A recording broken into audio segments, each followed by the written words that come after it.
Começou, né? Começou. Aí a gente vai aguardando ver o pessoal Sim. conforme for entrando, por enquanto. Deixa eu avisar lá no grupo para eles entrarem também.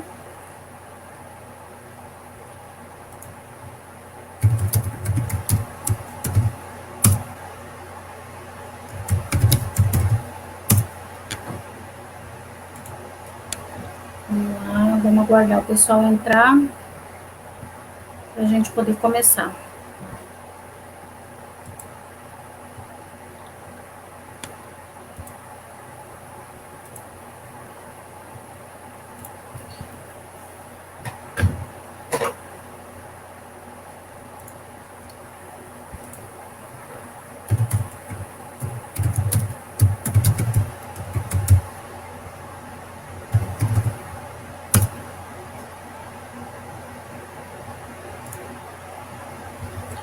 Nós estamos esperando o pessoal entrar, viu, gente? Aí a gente Uhum. começa. Vamos esperar entrar mais um pouco, porque Vamos começar com ela vazia, né? para não começar com ela vazia.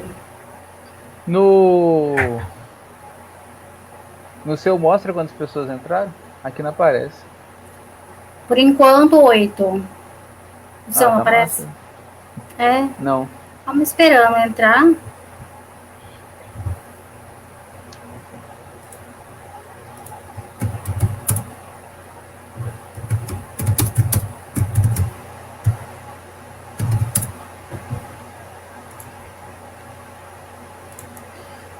O pessoal está entrando aos poucos. Vamos aguardando. Entrar mais. Rafa já está por aqui. Sim. Os comentários aparecem aqui, mas.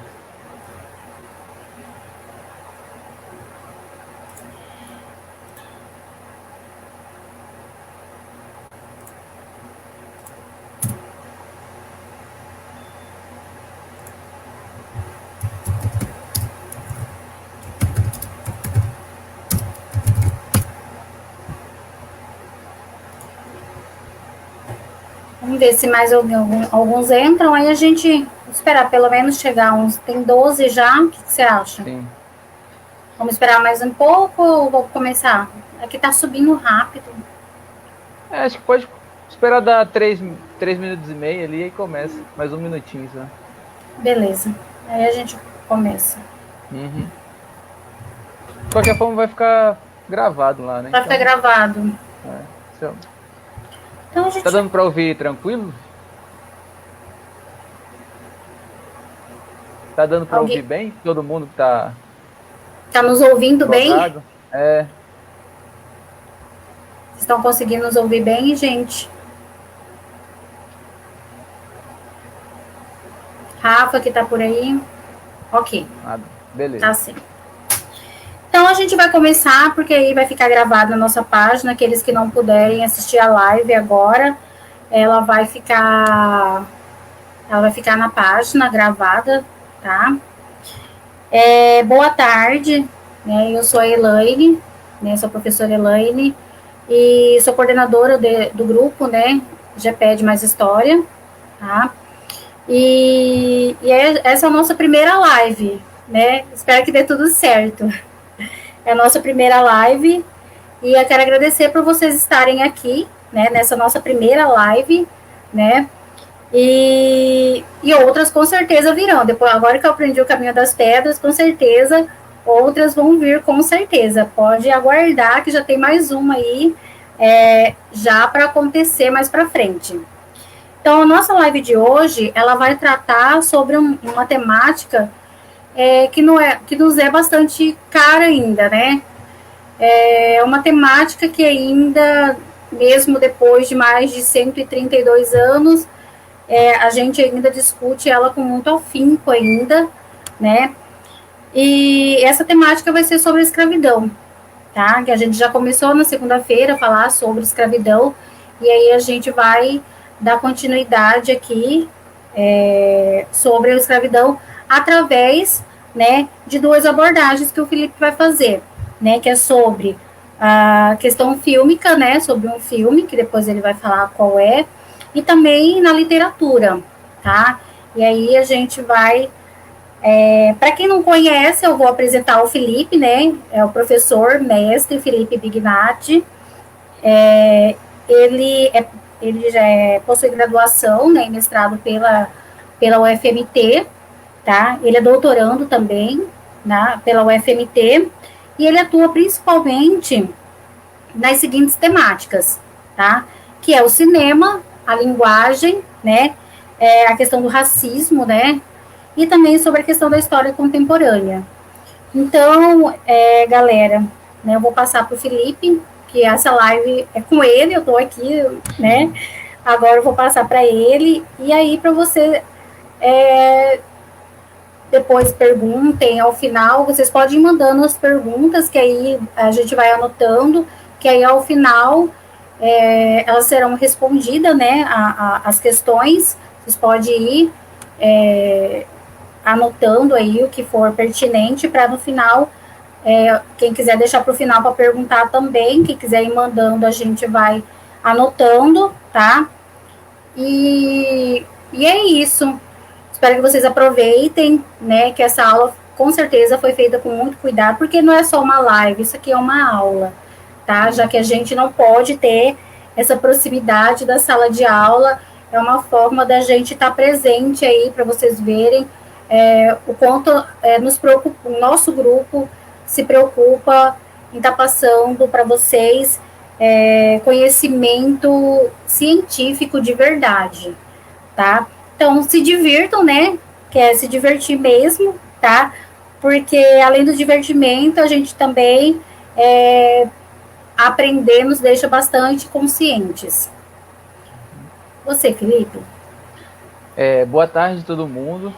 Sou o Felipe, como ela já informou. Gostaria de começar falando que eu sou oriundo da escola pública, ensino médio fiz na escola pública, graduação fiz na escola pública, na universidade pública, no caso, mestrado e agora o doutorado. Então, gostaria de dizer para vocês que a instituição pública de ensino é um lugar que contribui muito para a nossa formação enquanto pessoa e enquanto intelectuais mesmo, enquanto pessoas que estão pensando como resolver questões do Brasil, né? E eu trabalhei sempre história e cinema, porque foi uma área que eu sempre gostei de discutir e trabalhar, com as artes no geral, né? E para dar início, eu vou trabalhar primeiro a obra do Machado de Assis, não dá para ver direito porque fica ao contrário, mas essa obra aqui, Helena, que se chama, Machado de Assis, e o filme Tropa de Elite 2. Parecem ser duas obras totalmente diferentes, né? Mas eu vou tentar trabalhar um conceito, e esse conceito é muito importante para a gente entender o que é essa instituição chamada escravidão e como que ela opera e qual é a relação que tem essa escravidão naquele momento com o que vivemos hoje no Brasil. Então, eu vou começar falando do livro Helena, do Machado de Assis, para trabalhar um conceito que deu nome ao título do texto, que eu escrevi um texto para enviar para vocês, como da live que é agora, que é o pensamento senhorial. Machado de Assis não coloca isso diretamente no livro, na obra literária, mas ele desnuda, ele apresenta ali para nós, leitores, como que se organizava esse pensamento senhorial. E como que ele exerce para a manutenção e para formulação de uma elite brasileira e a perpetuação da escravidão. A produção dessa obra, ela não foi escrita como se fosse um livro de literatura no seu tocante. Ela é uma produção que ele publicava semanalmente em folhetins e cada capítulo ia para o jornal toda semana. Então, aí depois da publicação toda nos jornais, juntou-se todo aquele material e fez a edição do livro. A ideia do livro, o mote principal do livro, conta a vida do Conselheiro Vale. O livro começa com o Conselheiro Vale, um homem muito poderoso da cidade do Rio de Janeiro, de 1850. Ou seja, Machado de Assis escreve esse livro em 1876, ou seja, 1876 é século XIX, e a história do livro, o tempo que a história está ocorrendo no livro é de 1850. Momento importante para o que a gente conhece como o Segundo Reinado, que é o momento que Dom Pedro II está na posição de imperador do Brasil. E aí os conselheiros naquela época tinham um papel importante na Constituição do Estado. Por isso que ele começa com esse personagem. E aí, o início da narrativa do filme conta a morte dele, o conselheiro Vale morre e deixa um testamento. E aí todo mundo, meu Deus, o que será que está nesse testamento? Né? Precisamos saber o que consta nesse testamento, o que está nesse testamento. Antes de abrir o testamento, todo mundo fica meio perdido, né? Como que a gente vai dividir a herança? Como que a gente vai fazer com a fortuna do conselheiro Vale? O que vai ser? Vai ficar para o Estácio, que é o filho do conselheiro Vale? Vai ficar para a irmã, que é tia do Estácio e irmã do conselheiro Vale? Como que a gente vai fazer com essas questões? Quando eles abrem o testamento, lá tem uma coisa que surpreende a todos. O conselheiro Vale vai falar o seguinte: bom, eu tenho uma filha, do qual vocês não têm conhecimento, e agora eu estou demonstrando isso para vocês. Eu tenho uma filha e gostaria que vocês inserissem ela no seio familiar, nessa estrutura da casa, tanto na estrutura da casa como na estrutura afetiva. Eu quero que vocês amem ela como se fosse realmente da família. Isso que constava no testamento. E todo mundo fica, nossa, mas como assim? Principalmente a dona Úrsula, que é a tia de Estácio, filho do conselheiro Vale, e a dona Úrsula é irmã do conselheiro Vale. Como assim a gente vai aceitar uma menina? Eu não sei de onde que ela veio, eu não sei qual foi a mãe dela, eu não sei nada dessa menina, a gente realmente vai aceitar essa questão, essa menina dentro dessa casa? O Estácio também fica meio assim, será que a gente aceita, será que não? Até que em um dado momento, o Estácio, filho do conselheiro Vale, fala o seguinte: não, se esse era o desejo do meu pai, eu vou fazer esse desejo se tornar lei.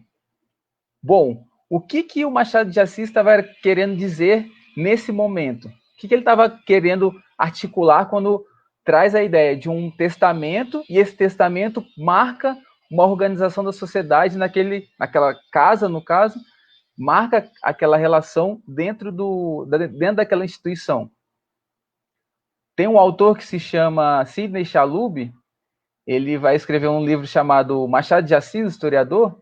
Ele vai falar o seguinte: ali Machado de Assis estava tentando trabalhar a ideia de como os mortos governam a vida dos ricos. E vocês lembram que eu falei que Machado de Assis escreve essa obra em 1870? 1870 é um momento importante, 1876 no caso, mas 1870 no todo, é importante para a história do Brasil, porque naquele momento vão ter-se revoltas dos escravos, tanto escravizados como livres, dessas pessoas escravizadas, e o que nós vamos conhecer como Lei do Ventre Livre de 1871. Então, o que Machado de Assis está querendo trabalhar ali? Bom, a gente tem uma questão externa querendo se rebelar dessa instituição escravocrata, mas aí vem um espírito de alguém conservador, dessa elite conservadora, e marca: não, vou organizar esse mundo e estruturá-lo. Vamos perpetuar essa organização dessa tradição familiar. Por quê? Porque o conselheiro Vale, ele representa um grupo de conservadores que vai estar presente principalmente no Rio de Janeiro e no Vale do Paraíba, em São Paulo, que vão fazer de tudo para exercer uma manutenção da escravidão. Por exemplo, antes da posse de Dom Pedro II, a gente tinha um período regencial, momento que era conhecido como período regencial. Esse período regencial vai ser marcado por uma governabilidade liberal. E aí os conservadores ficam um pé atrás em relação a isso. E aí os liberais fazem o golpe da maioridade e Dom Pedro II assume com 14 anos. Diante desse cenário, os conservadores, que vão ficar conhecidos como os saquaremas, porque a maioria dessas pessoas viviam na cidade de Saquarema, no Rio de Janeiro, vão articular para conseguir ter instâncias do poder da Câmara, tanto dos deputados quanto dos senadores. Então, eles vão se articular para se perpetuar no poder nesse quesito. E aí eles conseguem com o que vai ser conhecido como as eleições do cacete. As eleições do cacete foi os liberais vão construir, vão estar dentro dessas eleições e vão contratar pessoas para obrigar pessoas a votarem nos liberais. Diante dessa maneira, desse instrumento ilegal de votação, os conservadores falam, não, isso foi forjado, isso está errado, precisamos cancelar essa eleição. E ao cancelar a eleição, eles tomam a maior parte desse poder instituinte, né? E aí eles vão consolidar o que fica a marcação do segundo reinado, que é com Dom Pedro II, e o tempo Saquarema, que é essa ascensão dos conservadores do poder. Para vocês terem uma ideia do que esses conservadores queriam fazer, a gente tem a tentativa de proibição do tráfico de pessoas ilegais em 1831 e posteriormente em 1850. O grupo Saquarema vai fazer de tudo, vai burlar a lei para continuar a escravidão, o tráfico de pessoas escravizadas do continente africano. Ou seja, eles vão falar, não,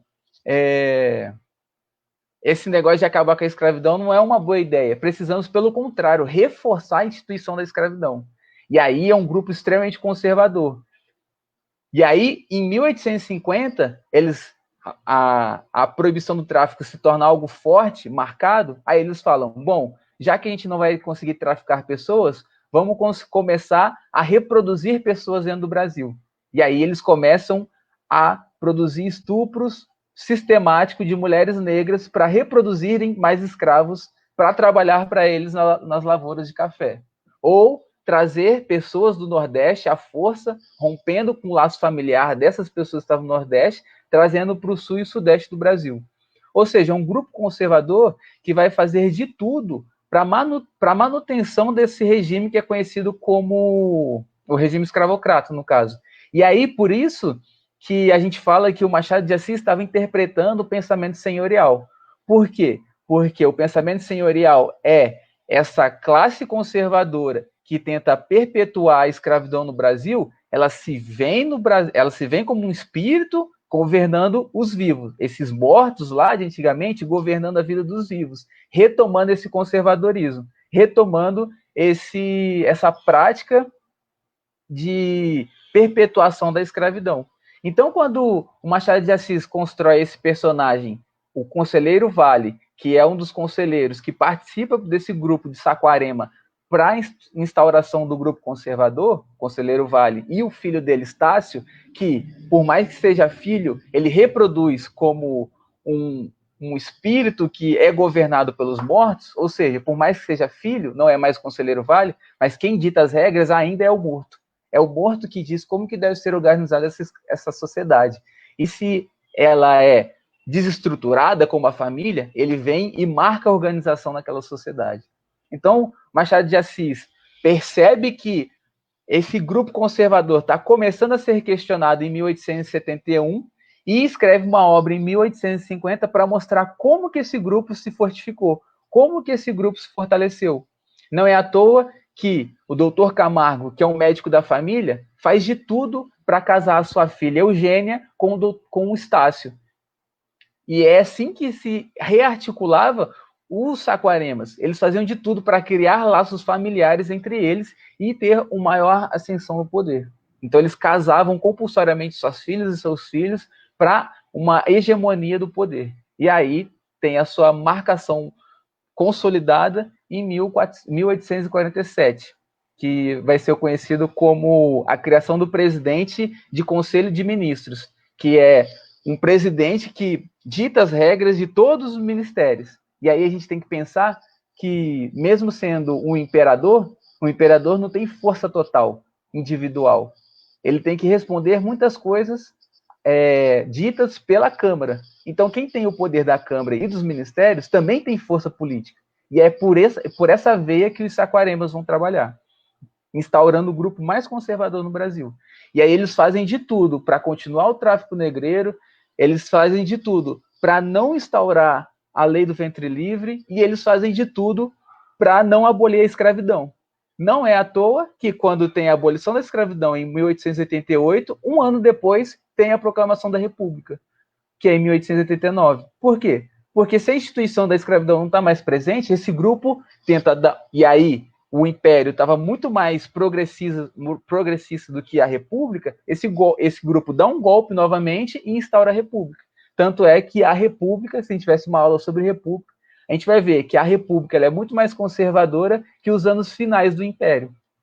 A gente tem problemas caóticos e estruturais muito maiores no começo da Primeira República do que no final do Império. E aí esse grupo novamente dá um golpe para instaurar essa instituição conservadora. Tem outro... E aí eu vou tentar trabalhar um pouco melhor sobre essa ideia do pensamento senhorial. Eu vou dar um exemplo. Ao longo da narrativa, tá dando para todo mundo ouvir bem aí, entender? Qualquer dúvida, qualquer interferência no áudio, vocês me falam, hein? Ao longo da narrativa, o Estácio e a Helena começam a se entrosar e começa a ter uma relação melhor entre irmãos. O Estácio chega ao ponto de ficar apaixonado pela Helena, mas ele não pode revelar isso porque é a sua irmã. Então, ele tem esse sentimento escondido e tenta rearticular com essas questões. E tem um momento que a Helena fala o seguinte: meu sonho seria aprender a andar a cavalo, ter as artes da equitação. Queria muito aprender a andar a cavalo.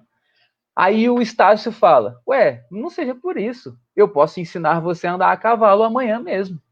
Aí ela: nossa, que maravilha, concordo, vamos sim. Aí, no dia seguinte, eles vão andar a cavalo. O Estácio, todo cauteloso, fala para ela: não tenha medo, porque vai dar tudo certo, não tenha medo.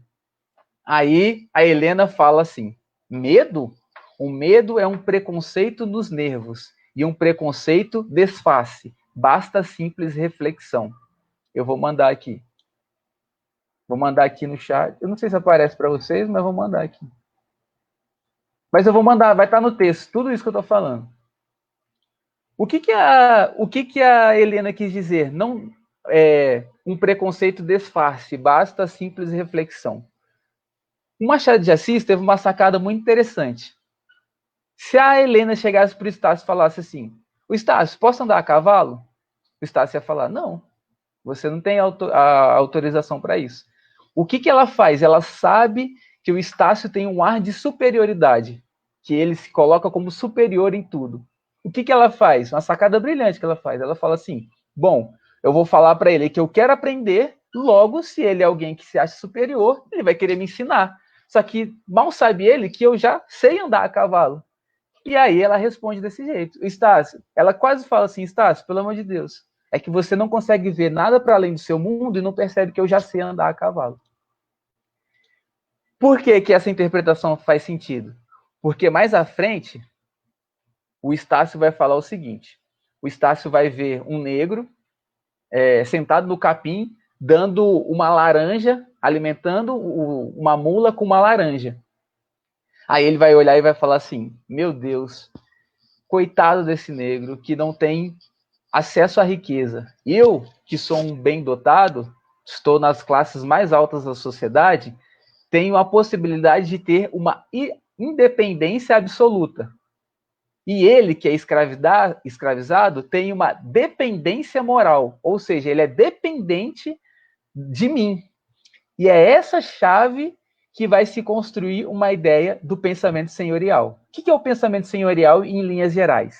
É a elite brasileira achar que todo mundo só pode viver porque é dependente dela. Então, eu, no caso o Estácio, estaria na independência absoluta e o outro na dependência moral. E aí eles vão achar que a vida dessas pessoas devem ser regidas, deve ser organizada a partir dos seus interesses. Que é isso que o Machado de Assis vai construir na sua narrativa. Ele vai usar a Helena. A Helena é como se fosse uma interferência naquele mundo vazio do Estácio. E ela vai mostrar: Nossa, Estácio, olha como que você não consegue ver nada para além do que você imagina. É como se o mundo fora de Estácio fosse apenas uma extensão do seu pensamento, que é essa a ideia do pensamento senhorial. O que você pensa, o que você deseja, o que você quer, pouco importa para mim. Eu não quero saber o que você deseja, o que você sonha. Eu só quero saber o que eu acho melhor para você. E aí, essas pessoas que eu acho melhor para você estão na dependência moral, enquanto eu estou na independência absoluta. Eu vou trazer uma citação aqui, eu vou ler essa citação da Helena. A Helena criticando o Estácio. Só vou achar a página aqui do texto. Um segundo.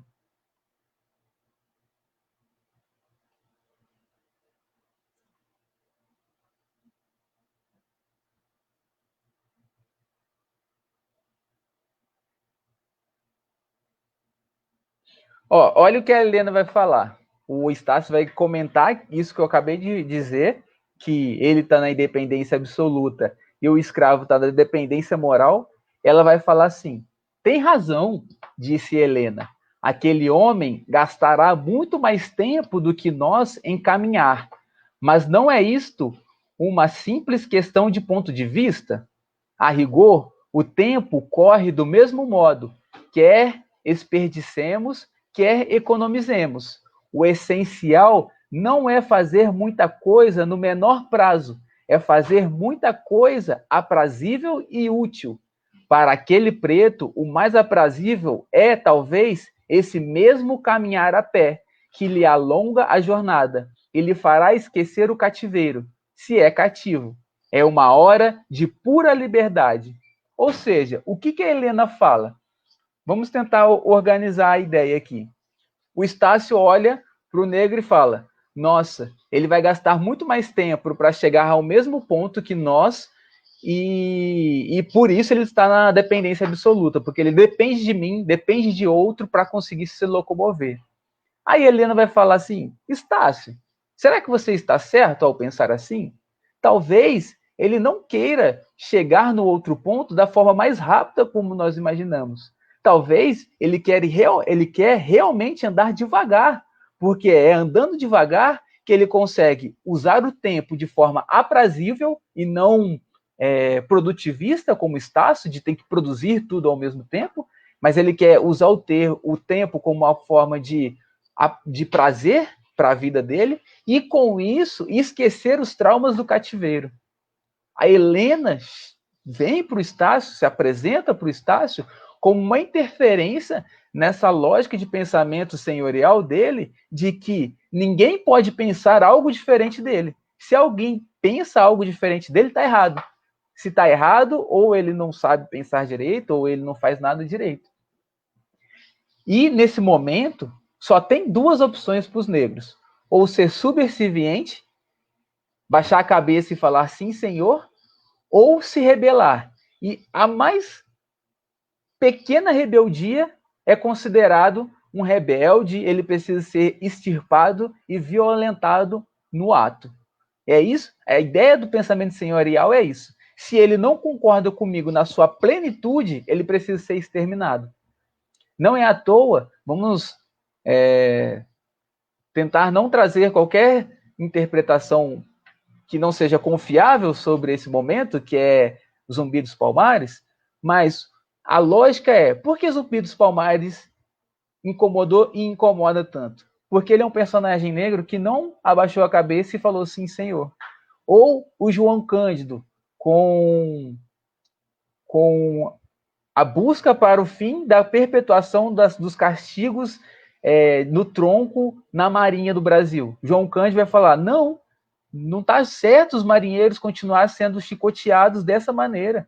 Aí ele pega o navio, faz uma manobra que pouquíssimas pessoas sabiam fazer na época e vira os canhões para a Baía de Guanabara e fala: eu não quero saber, vocês vão parar de chicotear os negros na Marinha.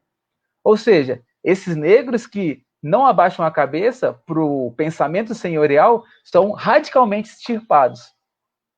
Vou dar um outro exemplo para a gente pensar a questão atual do pensamento senhorial.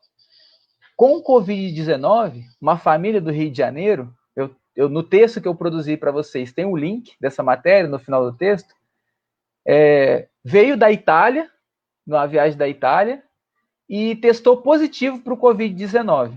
Então, eles sabiam que estavam com Covid-19. Sabe o que eles falaram para a empregada doméstica? Continua trabalhando. Só põe uma luva, uma máscara e um avental e já era. O que aconteceu? Essa mulher de 63 anos morreu dias depois de Covid-19. Ou seja, pouco importa a vida do outro. Eu não quero saber da vida do outro. Para o pensamento senhorial, o mundo só faz sentido dentro da minha cabeça. É o meu ego que diz sobre o que é o outro. Eu não quero saber o que é o outro. Eu não quero saber se essa mulher tinha família. Eu não quero saber se essa mulher era importante para um determinado grupo. Eu não quero saber se essa mulher tinha desejo. Eu não queria saber nem se ela ia continuar viva. Eu só queria que ela continuasse trabalhando como doméstica para mim. É essa lógica do pensamento senhorial que vai se fortificar em 1850, na metade do século XIX, no Brasil, com o Grupo Saquarema, e vai se consolidar, e vai fortificar, como nunca tinha visto antes, a instituição da escravidão. É nesse momento que a escravidão ganha forças maiores no globo atlântico, no Brasil, particularmente no Brasil, mesmo com a proibição do tráfico de negreiros em 1831. Ou seja, esse grupo que vai consolidar esse pensamento senhorial, pouco importa o que o outro pensa, pouco importa a vida do outro. Como o Estácio. O Estácio prefere ver esse negro como um coitado que jamais vai chegar a um caminho do qual ele imagina e não consegue perceber. Mas ele está naquela situação porque ele pensa daquela maneira, ele está curtindo aquele momento porque é naquele momento de tranquilidade e de liberdade que ele vai esquecer os sofrimentos do cativeiro. E a Helena representa na literatura, nessa obra do Machado de Assis, essa interferência, tanto dos negros libertos que estão fazendo pressão para o fim da abolição, tanto dos negros escravizados que estão fazendo pressão. Então a Helena, esse personagem, mesmo ela sendo uma personagem branca, mas como ela é construída dentro da obra, ela é esse processo de interferência que questiona o pensamento senhorial, onde que o outro deve trabalhar e até a sua vida para ele. Porque ele está onde?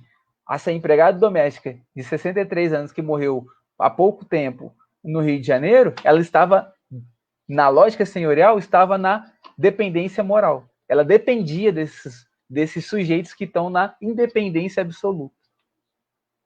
E é essa discussão que o Machado de Assis tenta trazer na obra Helena.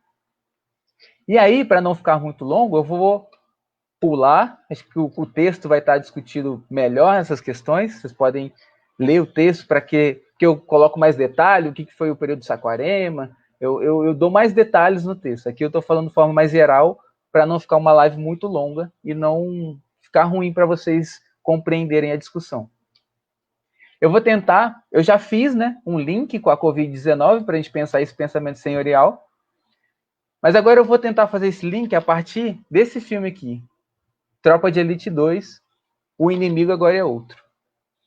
A gente não pode achar que o tempo é o mesmo sempre. Então, o pensamento senhorial lá do século XIX é um. O pensamento senhorial do século XXI, que é o que nós vivemos, é outro. Houve transformações.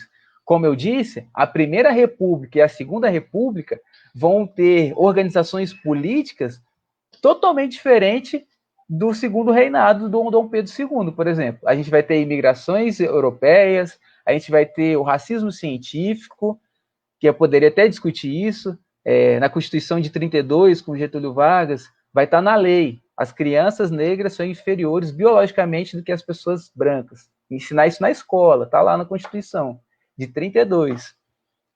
Tem um processo diferente, tem uma questão do racismo científico, tem umas questões que diferem desse pensamento senhorial do século XIX. Mas, como a gente na história trabalha com descontinuidades e continuidades, eu vou tentar trabalhar com vocês a ideia de continuidade. Se alguém puder me responder aqui, se já viu ou Tropa de Elite 1 ou Tropa de Elite 2, só para eu ter uma ideia, assim. Só para situar vocês um pouco, no primeiro filme, Tropa de Elite 1 foi acusado de ser um filme extremamente reacionário. Por quê? Porque todo mundo no filme era corrupto e vagabundo, e o único que era incorruptível e moralmente perfeito era o Bop. E logo a violência do Bop era justificada justamente por isso, porque todo mundo é corrupto e eu sou santo, então eu posso torturar, espancar quem eu bem entender para que o problema social seja resolvido. Aí as pessoas vão falar assim, esse filme é meio problemático, porque justifica a tortura da polícia nas periferias. Aí, o José Padilha, que é o diretor do Tropa de Elite 1, vai fazer o Tropa de Elite 2. Aí os críticos vão olhar assim, vai falar, pô, gostei do Tropa de Elite 2. Porque no Tropa de Elite 2, o Capitão Nascimento se redime de toda a violência que cometeu no Tropa de Elite 1. Ele vai falar assim, deixa eu ver se eu acho aqui rapidinho. Eu transcrevi. No final do Tropa de Elite 2, no segundo filme, o Capitão Nascimento, que no segundo filme é Coronel Nascimento, ele muda de posto, ele vai falar o seguinte, referente ao que ele já viveu no filme 1 e também no começo do filme 2. Ele vai falar assim, quando meu filho tinha 10 anos, ele me perguntou por que meu trabalho era matar. Meu filho Rafael, que está agora no hospital vítima de um tiro de pistola. E eu não sei responder a pergunta dele. Eu tenho 21 anos de polícia e não sei dizer por que eu matei, nem por quem eu matei. Mas o que eu posso afirmar com certeza, senhores deputados, é que o policial não puxa esse gatilho sozinho. Deputado Fraga, metade dos seus colegas aqui nessa casa deveria estar na cadeia. Ou seja, o Capitão Nascimento, nesse momento, fala o seguinte, sabe aquele monte de tortura que eu pratiquei no filme 1, no filme 2? Então, eu vi que eu só estava servindo a uma classe de políticos que queria rearticular os seus interesses. E agora eu fico me perguntando, por que eu matei tanta gente? Para quem? Por quê? E aí as pessoas vão ver esse filme, a maior parte da crítica, mas muita gente vai contestar também, não é uma unanimidade nessa questão. As pessoas vão olhar e vão falar assim, pô, gostei desse filme, porque ele faz uma crítica a um sistema maior. A pergunta que eu faço para vocês, será mesmo que na Capitão Nascimento, Coronel Nascimento, estava pedindo desculpa? Eu vou tentar trabalhar com vocês a partir do pensamento senhorial que Capitão Nascimento ele está pior no filme 2 do que no filme 1. Por quê? E aí eu vou tentar explicar para vocês. No começo do filme, a gente é imerso num cenário de rebelião, no presídio Bangu 1. O líder dessa rebelião, do Comando Vermelho, é o presidiário Beirada, que é feito pelo Seu Jorge. Aí ele começa a falar que quer falar com o Seu Fraga, tudo mais, né? Aí o governador liga pro Fraga e fala, Fraga, vai lá resolver essa questão, que ele não quer falar com o policial nem nada. Aí quando ele fala isso, na voice-over o filme está acontecendo, mas tem uma voz acima, uma voz por cima, que é do Capitão Nascimento, o narrador desse filme. O Capitão Nascimento fala o seguinte, é de caras como o Fraga que o bandido precisa quando faz merda. Vamos prestar atenção aqui. Quem quiser ver o filme depois para ver se confere o que eu estou explicando aqui, seria interessante. Tem uma coisa acontecendo no filme. Tem a rebelião, tem a relação com o Fraga, tudo mais. Tem uma questão acontecendo no filme. E tem outra que é o que o Capitão Nascimento narra. Ou seja, o Capitão Nascimento, ele pega pela voz e organiza aquele mundo da maneira que ele bem entende. Ou seja, ele vai falar assim, é de caras como Fraga que bandido precisa quando faz merda. Será? A maneira como que ele narra aquela situação, parece que o Fraga ele é uma pessoa que está ali só para defender bandidos. Sendo que no filme ele é um professor de história, assim como eu. E ele não pensa daquela maneira. Vocês não parece algo similar com o Estácio sobre o escravo? O Capitão Nascimento não tenta pensar qual é o objetivo do Fraga. Ele afirma uma coisa sem nem querer saber o que o outro está pensando. Vou dar outra, e aí para ele o problema de tudo, que o Fraga vai lá deixa eu concluir o pensamento, o Fraga vai lá no presídio, Mas dá tudo errado, porque o André Matias, que estava no outro filme, descumpre as ordens do Nascimento e mata todo mundo. Aí o Capitão Nascimento vai falar assim, deu tudo errado, mas o problema não foi as mortes, o problema foi a repercussão. Ou seja, matar não tem problema, o que tem problema é ficarem sabendo que matamos, né? E aí ele vai construir essa narrativa. Aparentemente, o filme coloca o Nascimento como algo bem violento, para no final ele se redimir disso tudo que ele fez, que é o que eu apontei no começo, né? Aí eu vou dar um outro exemplo aqui. O Capitão Nascimento, quando ele termina essa rebelião no Carandiru do Bangu 1, ele é punido, ele é rebaixado de posto. Fala assim, não, eu descumpri minha ordem, tal, não era para ter matado, tal, porque o governador queria uma reeleição e aí ele falou, isso vai me prejudicar na reeleição e tudo mais, então tira o Capitão Nascimento do seu posto. Mas aí ele viu que a classe média reacionária adorou o que o Capitão Nascimento fez. Aí ele falou, opa, peraí, então é melhor trazer o Capitão Nascimento para dentro de nós de novo. Aí o Capitão Nascimento vai para o posto da Secretaria de Segurança Pública do Rio de Janeiro. Lá ele fala assim, agora é minha vez. Vou transformar o BOPE numa máquina de guerra e vou terminar com o tráfico de drogas, e acabando com o tráfico de drogas, eu acabo com a polícia militar que fica pegando o suborno desses traficantes. Deixa eu trazer aqui o que ele vai falar. Aí o Capitão Nascimento vai falar assim, vou transformar o BOPE numa máquina de guerra. Comigo na Secretaria de Segurança, o BOPE passou a ter 390 policiais e 16 equipes táticas. Antes a gente trabalhava com 8 viaturas, agora a gente opera com blindado e helicóptero. Ou seja, o Capitão Nascimento constrói a ideia de que para resolver o problema da violência urbana no Brasil é preciso modernizar a polícia e botar mais armas e mais munição e mais tudo para que eles combatam o crime. Tem um professor de filosofia da USP, que é o Vladimir Safatli, numa matéria para a Folha de São Paulo, em 2010, ele vai falar assim, nessa parte do filme, o BOPE parecia que estava matando gente igual no videogame. Parecia que a gente estava vendo uma cena de videogame, porque a vida do outro não tem importância. A vida do outro é só algo que eu preciso exterminar para chegar a um determinado objetivo. Pensamento senhorial novamente. E o filme constrói a ideia que no conflito entre traficantes e bandidos na periferia do Rio de Janeiro ou em outras periferias, só morrem traficantes. Mas, pegando um exemplo mais atual do que nunca, ontem, João Pedro, de 14 anos, foi brutalmente assassinado dentro da sua casa num conflito de uma operação de policiais federais e civil. Ou seja, a gente sabe que nessas operações morrem mais inocentes do que traficantes. Então, se a gente tem um tipo de lógica de operação para resolver o problema de segurança pública, que é a partir do fortalecimento da polícia e extermínio da periferia, e morrem gente, como que a gente pode falar que esse é o melhor caminho para solucionar um problema? Será que não teria outro caminho? Mas ele não quer saber, porque ele imerso nessa lógica senhorial, a vida do outro pouco importa. Tem muita gente que fala assim, estamos na guerra, né? Fazer o quê? Vai morrer inocente, mas a guerra é isso. Será que é realmente isso, né? A gente tem outros caminhos.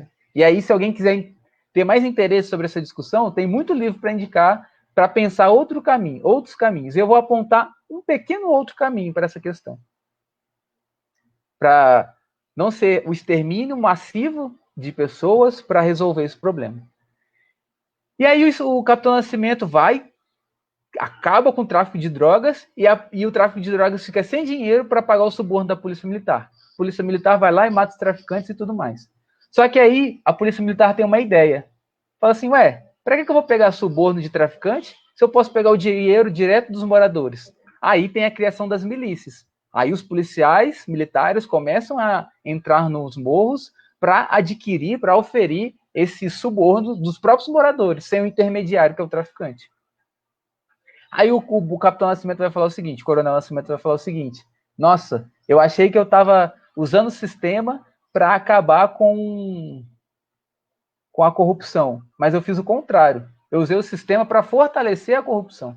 E aí eu acabei criando as milícias, que é eu tirei os traficantes e o Estado entrou com as milícias. Então eu acabei fazendo merda, entre aspas.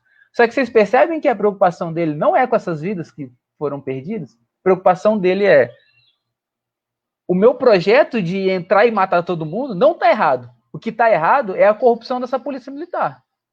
Vocês entendem a diferença?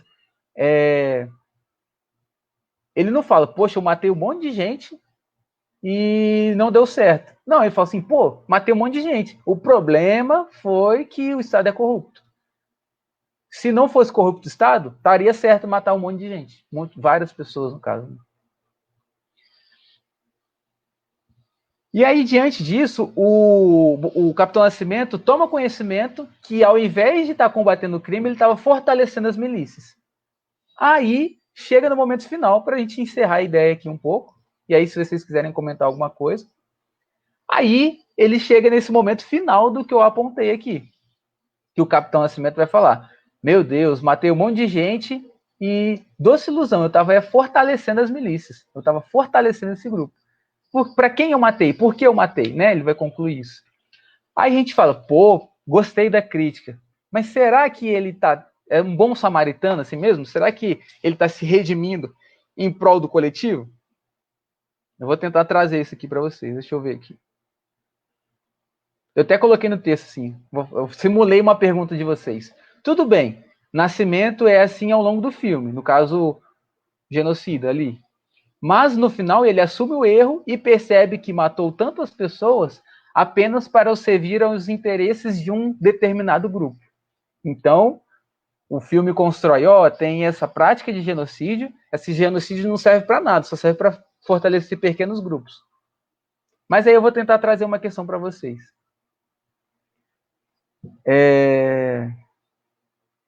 Na CPI das milícias, ali no final do filme, o Diogo Fraga vai conversar com o Guaraci, deputado Guaraci, no Conselho de Ética da Câmara dos Deputados. O Fraga vai falar o seguinte: Fraga é um outro personagem que seria uma representação da esquerda no filme, que é o professor de história que eu tinha comentado no início da fala.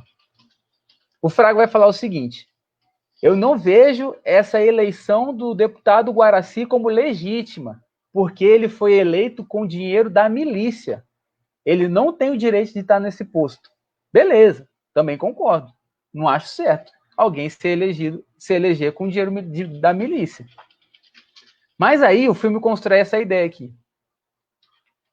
E aí eu acho que seria até interessante vocês verem o filme para perceber essa questão. O Guaraci vai apontar para a câmera como se estivesse falando para nós. Vou simular aqui, ele vai falar assim: eu fui eleito democraticamente.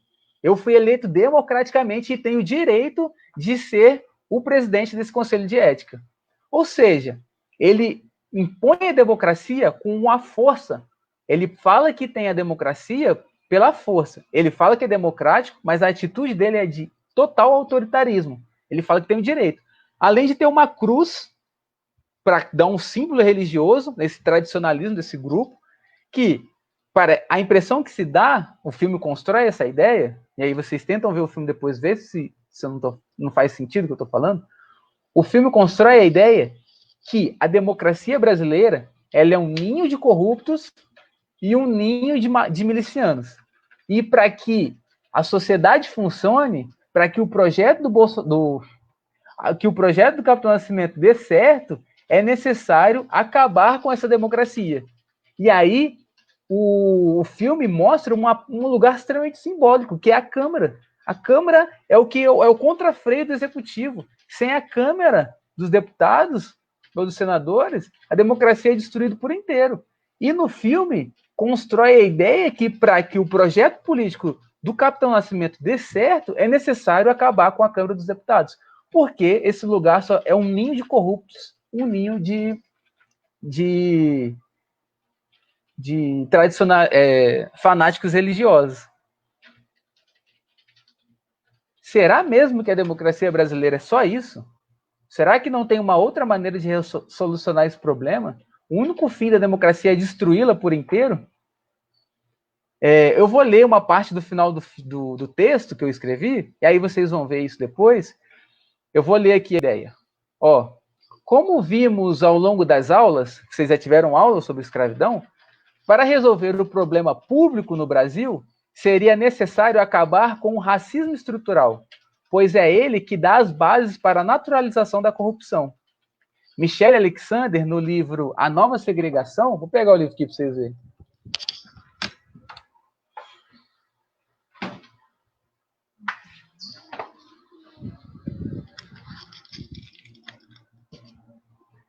Michele Alexander, nesse livro aqui, ó, A Nova Segregação, vai mostrar que os países que têm maior índice de corrupção são os países que negam e têm o maior prática racista.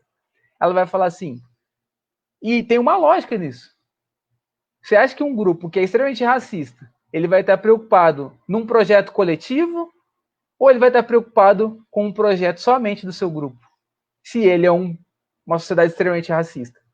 Ou seja, a ideia é o seguinte, que eu estou tentando trazer para vocês. Talvez, para resolver o problema da violência urbana no Brasil, para resolver os problemas mais crônicos do Brasil, o objetivo não deve ser destruir a democracia, como aponta no filme, que fala, eu sou eleito democraticamente. O espectador fica, caralho, a democracia brasileira só tem corrupto, tem que acabar com esse trem mesmo. Não, a gente precisa acabar com esse pensamento senhorial que vê o outro como lixo ou nada e que não consegue construir um projeto coletivo para a nação. Então, o problema central, por que estudar a escravidão é importante? Porque o problema central no Brasil para resolver esse problema é a escravidão. Não é à toa que o Grupo Saquarema, de 1850, vai tentar fortificar a instituição da escravidão para correlacionar a escravidão com o sistema econômico. Ou seja, a base da economia brasileira foi fundada pela escravidão. Então, se eu não questiono e não desmistifico essa ideia do racismo, que é estruturante da sociedade brasileira, como eu vou acabar com a corrupção? A corrupção, vamos tentar pensar nessa lógica, a corrupção não é mais importante que o racismo. A corrupção só existe porque tem racismo. Que é isso que a Michele Alexander vai defender no seu livro. Ela vai falar assim, por que países como a Suécia, a Noruega dão certo? Porque o filho do gari e o filho do prefeito são brancos de olhos azuis. A gente acha mesmo que a elite brasileira vai querer ver pessoas negras nos mesmos lugares que a deles, os filhos deles? Jamais. Então, a questão central para a discussão não é acabar com a democracia, a questão central é resolver o problema do racismo, que é essa tese que ela vai defender nessa obra. E ela vai mostrar como que nos Estados Unidos está construindo novas maneiras de perpetuar o que foi conhecido nos Estados Unidos como Jim Crow, que é a separação entre brancos e negros pelo Estado. Aí eu continuo lendo aqui para a gente ter uma ideia. Ó, no livro A Nova Segregação, argumenta que os maiores números de casos de corrupção ocorrem nos países com maior grau de racismo, porque ao invés de pensar em um projeto coletivo, a elite política e econômica pensa numa solução apenas para sua classe, como aconteceu, por exemplo, no tempo Saquarema, e a busca da manutenção do regime escravocrata ao invés da abolição. Ao invés de abolir a escravidão, eles fortaleceram a escravidão. E termina aqui.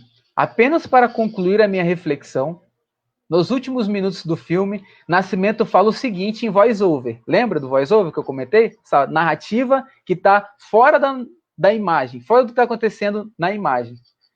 Ele vai falar assim, agora me responde uma coisa. Quem você acha que sustenta tudo isso? Aí tem uma pausa dramática. E custa muito caro. Ou seja, ele vai falar assim, você aí, espectador, é que sustenta esse bando de corruptos que está aqui na Câmara dos Deputados. Você tem que acabar com essa Câmara dos Deputados, porque aqui é um ninho de corrupção. Ou seja, quando a gente cria a ideia que a política é um ninho de corrupção, que todo mundo é corrupto, a única solução é o fim dela. Será mesmo que a única solução é o fim da democracia? A pausa dramática joga a pergunta para o espectador, como se a pessoa que estivesse vendo o filme fosse o responsável por aquela bagunça. Ao visualizar e ouvir isso, o espectador conclui o filme com o mesmo pensamento de Nascimento. Basta acabar com a democracia brasileira para resolver o problema da corrupção e da violência urbana. Eu pergunto para vocês, precisamos acabar com a democracia ou com a memória histórica do pensamento senhorial escravista? Qual que a gente precisa acabar para resolver esse problema? E aí eu encerro aqui e deixo a pergunta para vocês.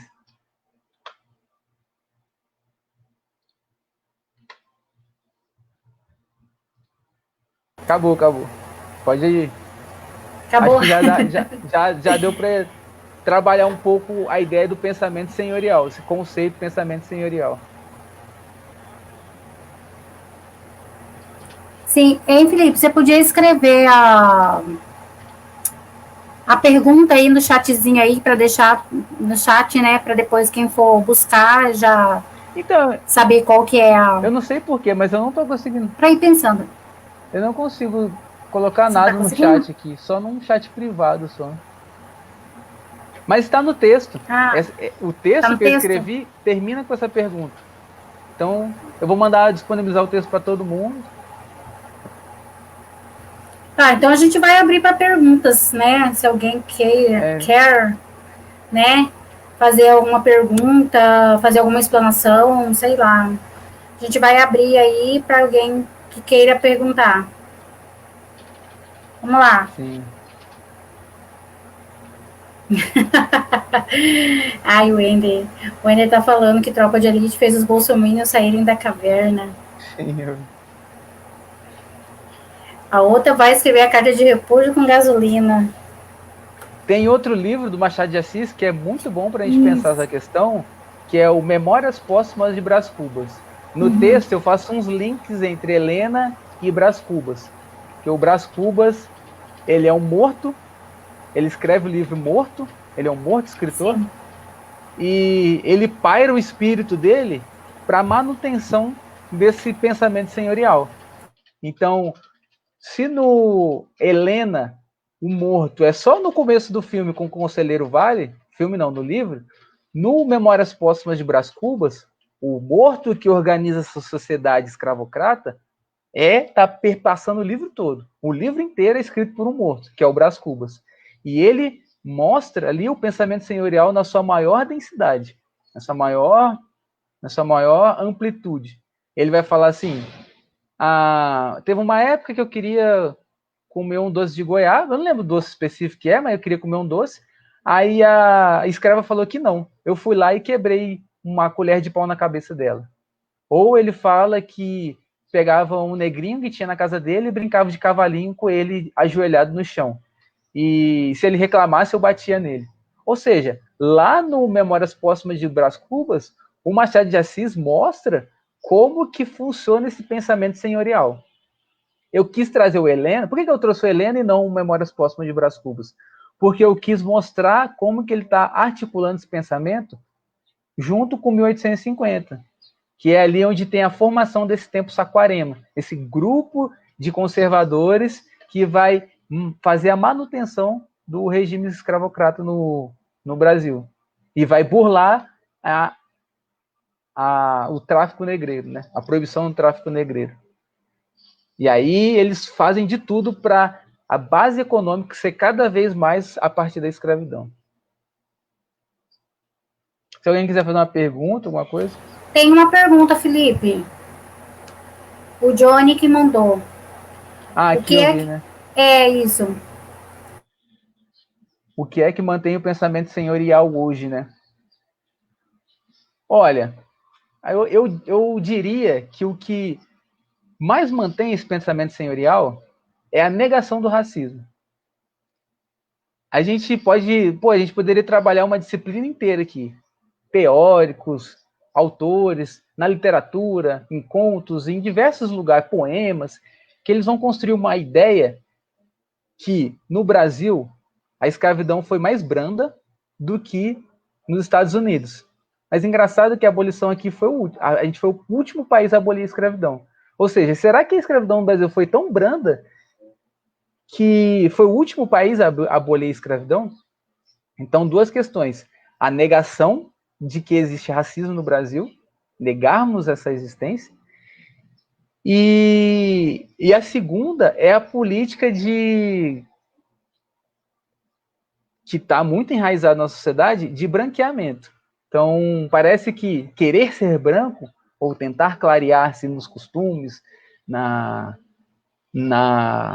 vestimenta e tudo, esse processo de tentativa de branqueamento é algo natural no Brasil.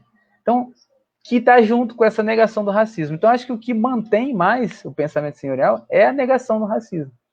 Por quê? E se eu nego o racismo, eu vou falar assim, pô, eu nego o racismo. Aí quando eu falo, não, mas e o Zumbi dos Palmares ou o João Cândido? Não, é um bando de doido, é um bando de rebelde. Não, vamos olhar para esses personagens de forma séria, porque eles estavam se rebelando diante de uma estrutura que era extremamente desumana. Se eu levo para o campo da banalidade e nego aquele lugar, eu nunca faço uma discussão séria sobre essas determinadas questões. Então, a negação de que existe racismo no Brasil é o que permanece, é o que perpetua esse pensamento senhorial. Por isso que quanto mais a gente falar de racismo, e aí a gente fala assim, mas você vai discutir história, tudo tem racismo. No Brasil, eu diria que sim. A gente consegue discutir tudo no Brasil a partir do racismo. Desde as artes plásticas, desde a música, tudo. Porque o Brasil foi fundado pela escravidão. Então, como que você vai falar de um país que foi fundado pela escravidão sem falar da escravidão? Não tem como. Ou do racismo.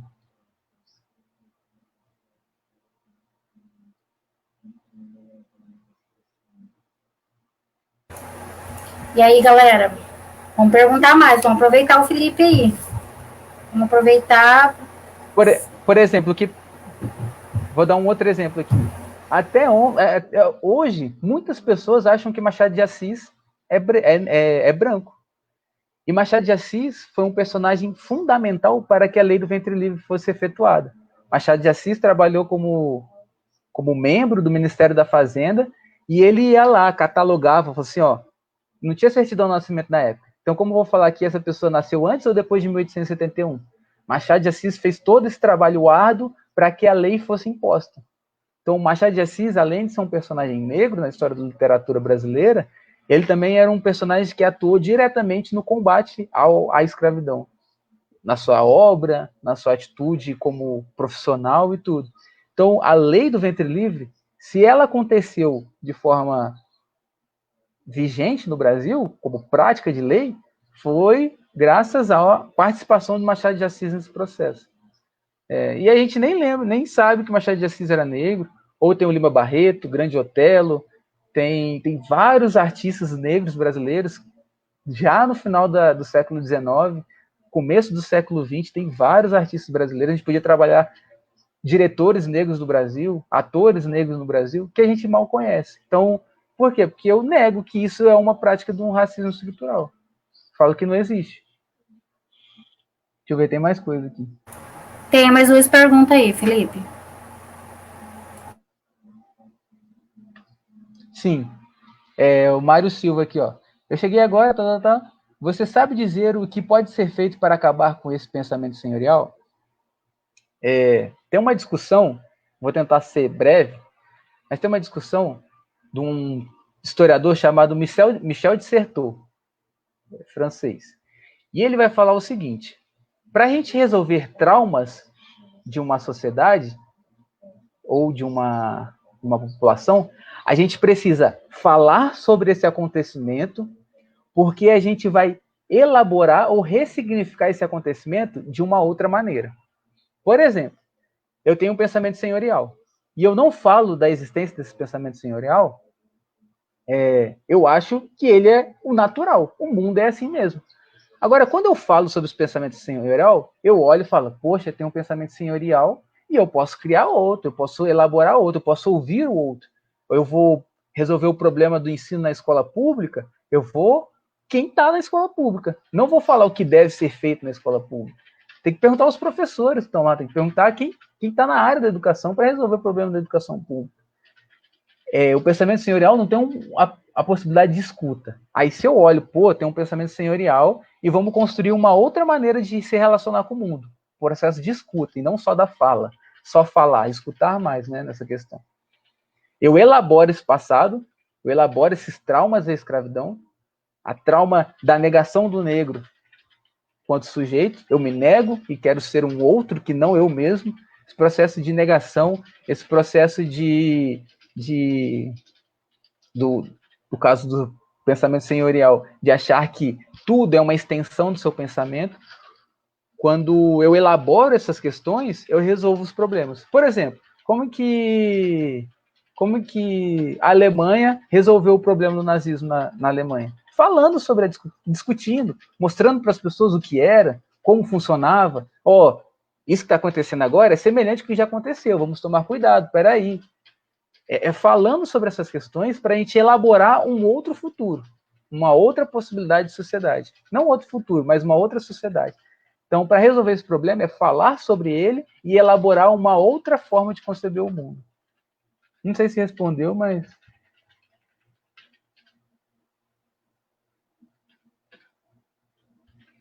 Sim, a Elisa já falou um pouco do que eu comentei agora aqui.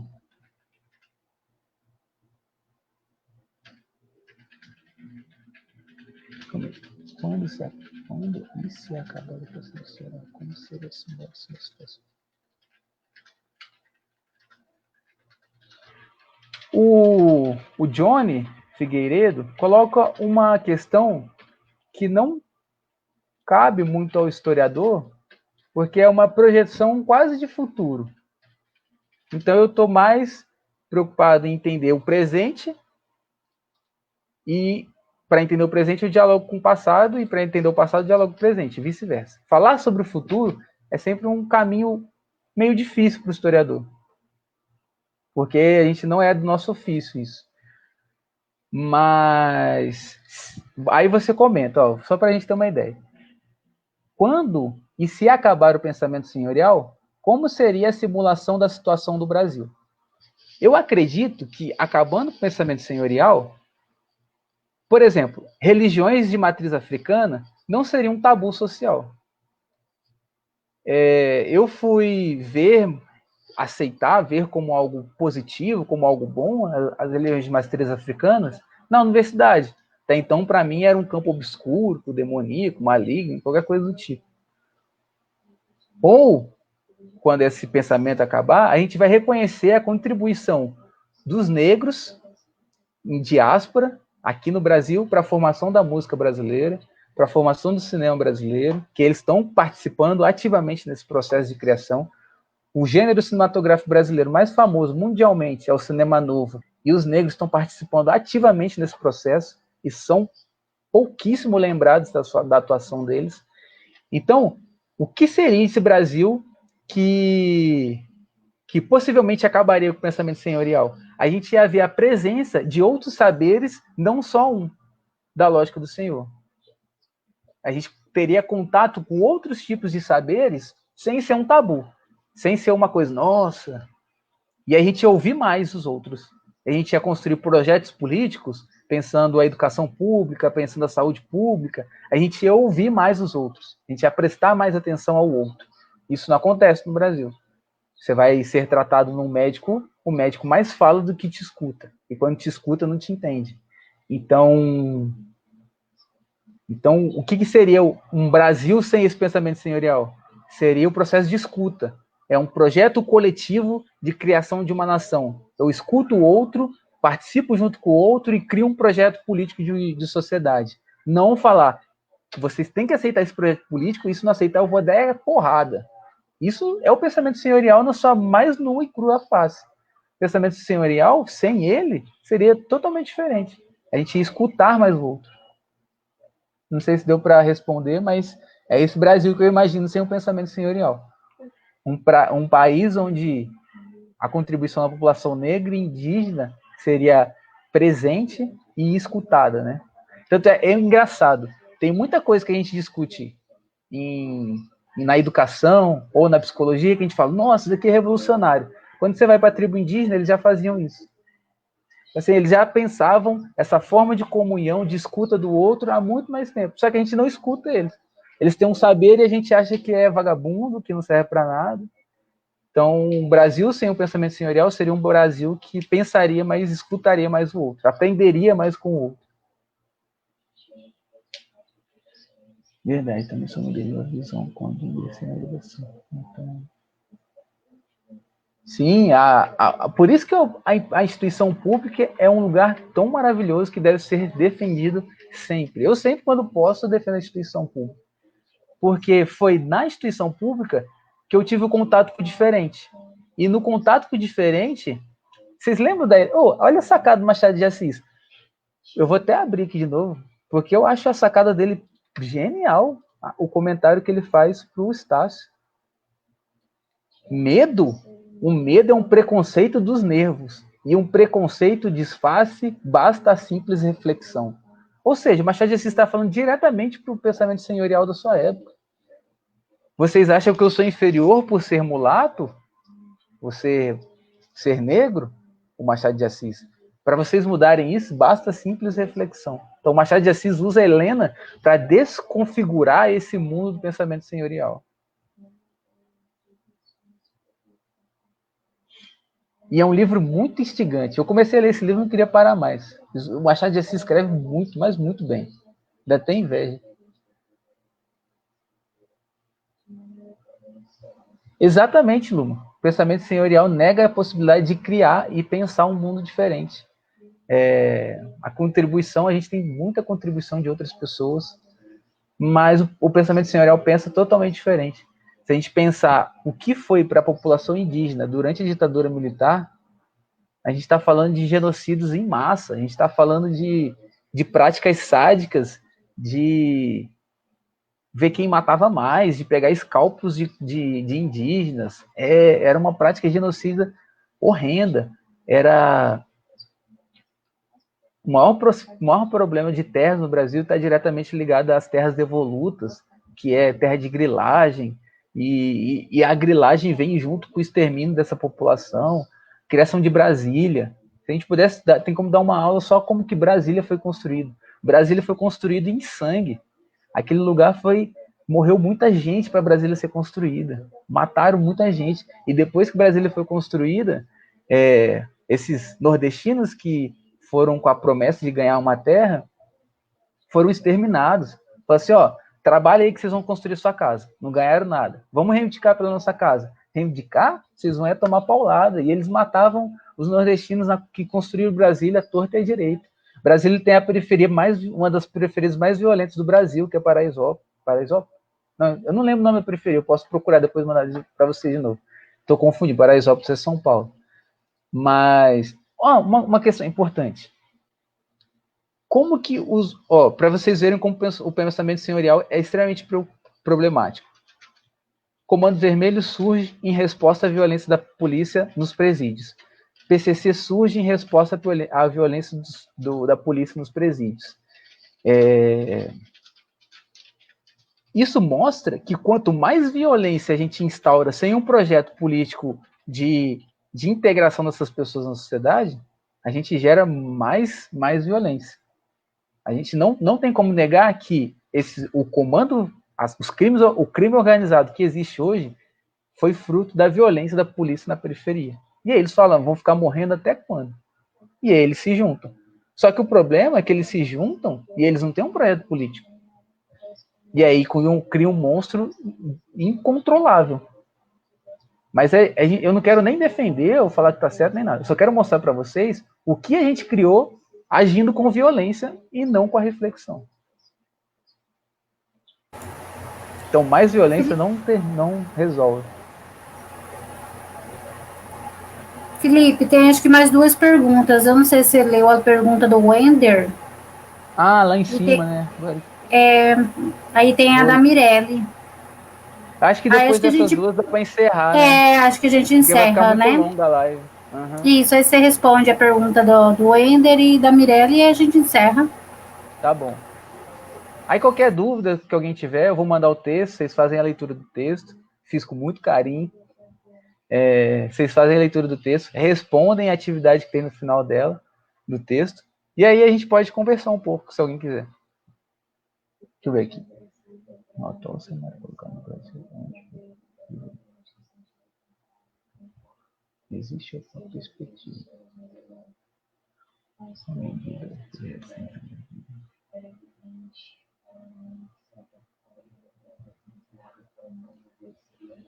É uma questão difícil, hein, Wender?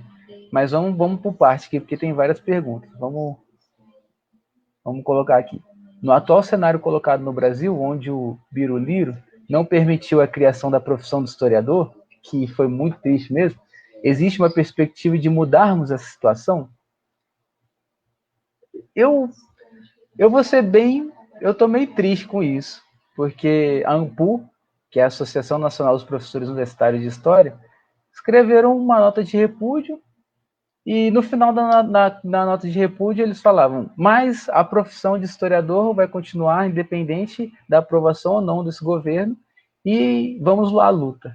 Eu achei meio desesperançoso essa nota de repúdio da ANPU, porque é a entidade máxima dos professores de história e viu um certo conformismo da situação que está acontecendo. Mas tendo uma nota de repúdio já está ótimo. Já. Repudiando já está muito bom. Já. Porque justamente essa questão, como acabar com o pensamento senhorial se o Brasil nem reconhece o historiador como profissional? Então, história não é nem historiador não é nem uma profissão no Brasil. Como reconhecer, como acabar com os problemas crônicos do Brasil? Se a gente nega a própria profissão que trabalha sobre isso, que articula sobre isso. Alguma medida ou projeto sendo desenvolvido a nível nacional que tenta mitigar isso? Eu desconheço. Se tiver, eu desconheço. Realmente, sim, eu não sei dizer essa pergunta. E que ações o senhor propõe para essa mudança? As ações que eu coloco no meu plano, nesse plano individual que eu estou colocado, é fazer isso. Tentar mostrar para vocês que o pensamento, a profissão do historiador é uma profissão difícil, ela é árdua, ela é cansativa. Olha, você imagina, só aqui, ó, só para preparar essa aula. Olha o tanto de coisa que eu tenho que ler. Né? E tem mais coisas, porque tem artigos dentro do texto, tem o livro do Machado de Assis, historiador, que não está aqui. Então, pensar, para elaborar uma aula, eu li isso tudo. Aí a gente não reconhece essas questões. O que eu preciso fazer? Preciso mostrar para vocês, ó, o trabalho do historiador é um trabalho árduo, o trabalho de professor é árduo, o trabalho de reflexão é difícil. E para vocês falarem assim, pô, realmente precisamos valorizar a profissão do historiador e ganhar força coletiva para modificar o cenário nacional. Então, para mim, esse é o que eu vejo no momento. Assim. Pode ser não a melhor opção, mas é que eu estou articulando. Qual que é a outra? É da Mirelle, né? Você acredita que o racismo perpetuado até nos dias de hoje se relaciona com a desvalorização dos países africanos? Com certeza. Com certeza. Se eu falar para vocês, filosofia ocidental, a gente não vai lembrar do continente africano, por exemplo. E o continente africano foi um lugar de pensamento essencial para a formação desse pensamento, do que chamamos de filosofia ocidental. Para quem quiser ter mais interesse, tem um livro chamado A Filosofia... Não, como é?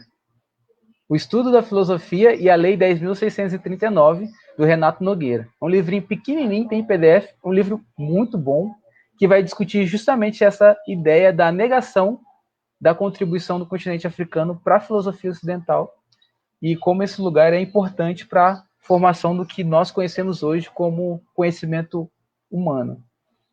Então, se a gente nega essa população, nega o valor dessa população, nega a existência dessa população, parece que quando a gente fala tantos mil angolanos morreram de uma tragédia, ou tantos mil guineenses morreram por conta de tal tragédia. A gente fala, beleza. A gente não consegue conceber que são vidas. E aí, se tem uma desvalorização desse continente que é vivo, que aí está ligado diretamente a uma população negra, quando a gente fala assim, nossa, a música popular brasileira tem um diálogo direto com a população negra. Ah, mas aí não tem uma ligação muito direta, não. Lógico que tem, foi fundamental para esse processo. O rock, se eu falo assim, o rock foi criado pela população negra. Não foi o Elvis que criou o rock, foi a população negra. E Eu esqueci o nome dele agora. Mas eu tô querendo trazer pra gente pensar assim, o rock que a gente acha que é majoritariamente de pessoas brancas, foi criado pela população negra. Que aí vem do blues, depois o rock, né? Então, se a gente desvaloriza a contribuição desses países, desse continente, e esse continente tem vários países, a gente nega a contribuição deles e nega a contribuição de nós mesmos em processo diaspórico, esses negros que vêm para o Brasil, a gente dificilmente vai superar o problema do racismo no Brasil. Tem mais perguntas, mas eu acho que vai ficar muito longa a live, né? Que a gente já... Aí eu posso, se alguém tiver interesse, conversar em outra plataforma, alguma coisa assim. Você já respondeu da Mirelle? Respondi, acabei de responder. Respondeu. Acho que pode fechar com a dessa do Cleusmar mesmo. Que acho que jogou rápido, não é? Tá, deixa eu ver aqui. Desculpa fugir do assunto, professor, mas o senhor saberia me responder a partir de que período os negros começam a ser vistos como inferiores?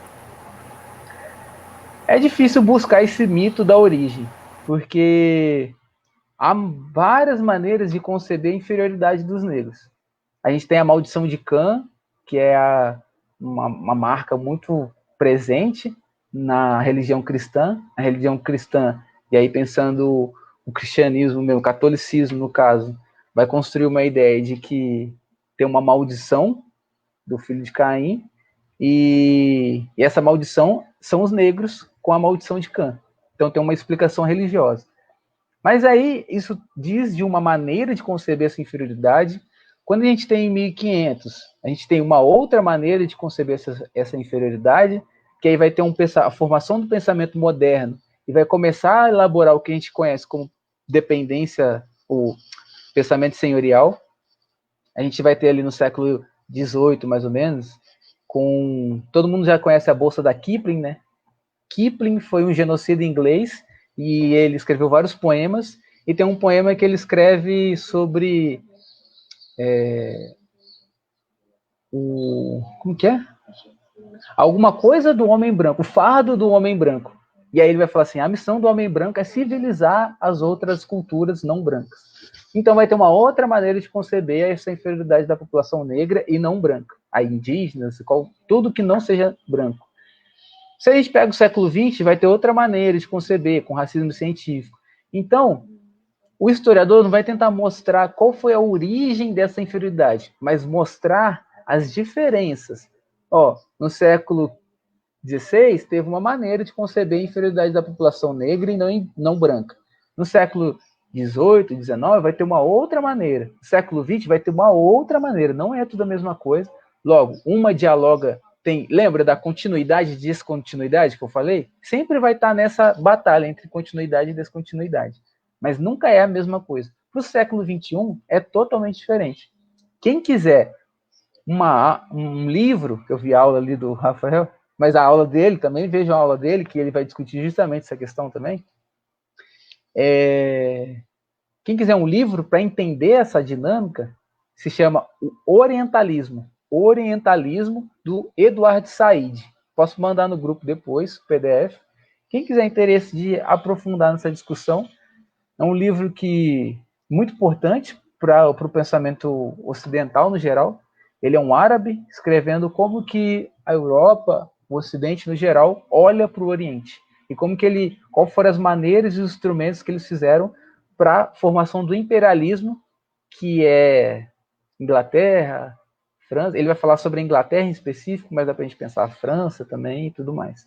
Mas ele vai falar como que a Inglaterra se articulou mundialmente para colonizar o continente africano.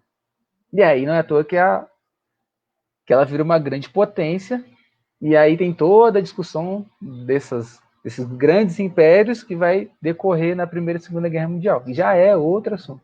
Mas fica a dica, o orientalismo, para quem quiser aprofundar nessa discussão da pergunta do Cleusmar sobre a origem, né, entre aspas, dessa inferioridade. O historiador não procura origens. O historiador vai pensar o tempo. Você fala assim, o que o historiador faz? O historiador pensa as questões no tempo. Então, para o historiador nunca vai ser, sempre foi assim. O historiador que falar, sempre foi assim, já desconfia do historiador. Porque a palavra sempre foi assim perde a dimensão do tempo. O historiador vai fazer justamente o contrário, justamente vai colocar as coisas no tempo. Vai falar assim, não, nem sempre foi assim. O racismo no Brasil no século XIX é um, o racismo no século XX é outro. Não são a mesma coisa. São racismo, mas não são a mesma coisa. Tem suas especificidades.